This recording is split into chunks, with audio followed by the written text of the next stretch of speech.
Hello, welcome back to Behind the Faders, the live sound channel.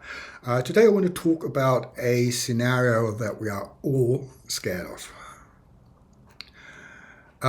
If you have any disbalance in your mix, all these classic things like a snare being too loud from the stage or guitar is too loud because the amp is blasting from the stage, all these things are unpleasant, annoying, not nice to listen to. But the worst case scenario is still we can't get our main vocal cut through the mix. The one signal that everybody wants to hear. That's something we should avoid at all costs. And today I want to talk about how we can do that. However, little disclaimer, every once in a while you will have a situation where you just can't get it fixed.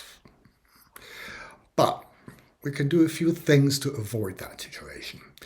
And I want to start with mic choice, really.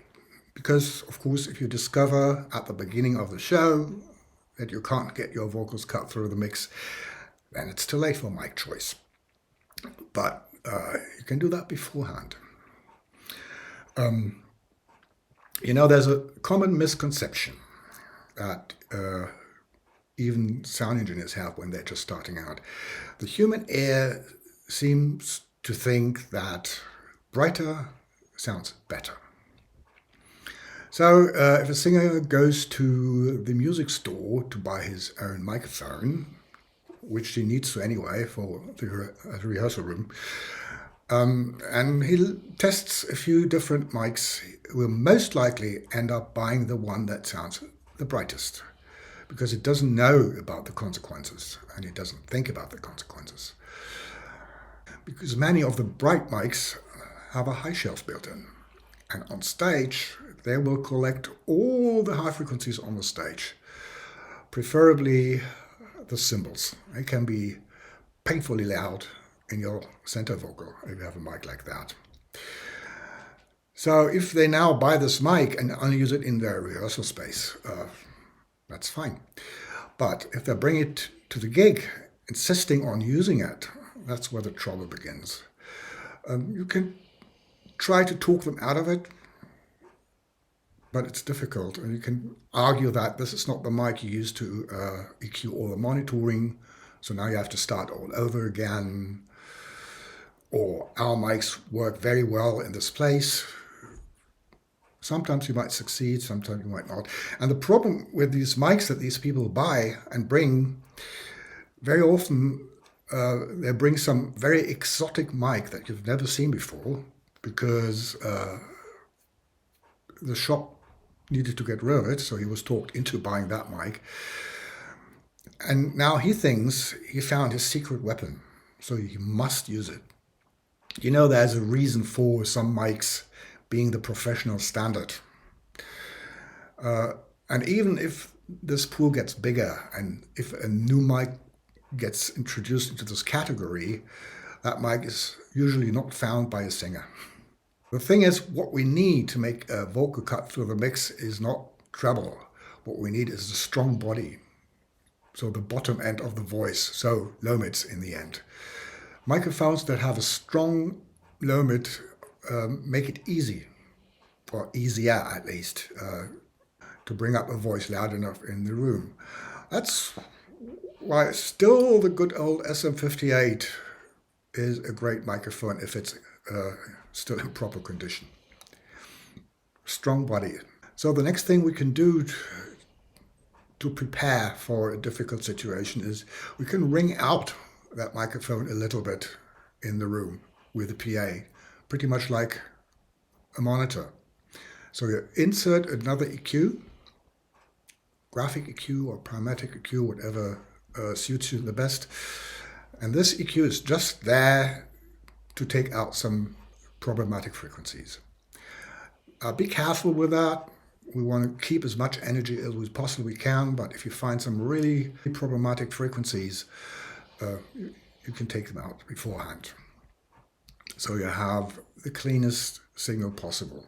So the next thing you can do if it gets difficult is very little, if not no compression at all. Because all that compression does to your lead vocal is it brings up all the spill around the mic from the entire stage. It makes it even harder to separate the voice from everything else. So no compression. You might have to ride that fader quite a lot, but that's part of your job, isn't it? Next thing, very little reverb, maybe no reverb. And if you use reverb, dial in a long pre-delay. So you have the clean, clear vocals come first and the tail of the reverb afterwards. EQ-wise, why we have this inserted additional EQ that we use to kind of ring out that microphone in the front PA, I would try to leave the channel EQ as flat as possible. Yes, you will need a low cut, but for example, if you carved out some low mids when you listen to the voice in solo, and you now, when everybody is playing, find that the voice is a little bit lost, bring back those low mids. Even if it sounds to you like too many low mids, if those frequencies help, and they will, to make the voice cut through, leave it as flat as possible. And that's pretty much all of I can think of right now. Here's the thing I wouldn't do. You know, the reason for a voice not cutting through the mix is very often the singer himself.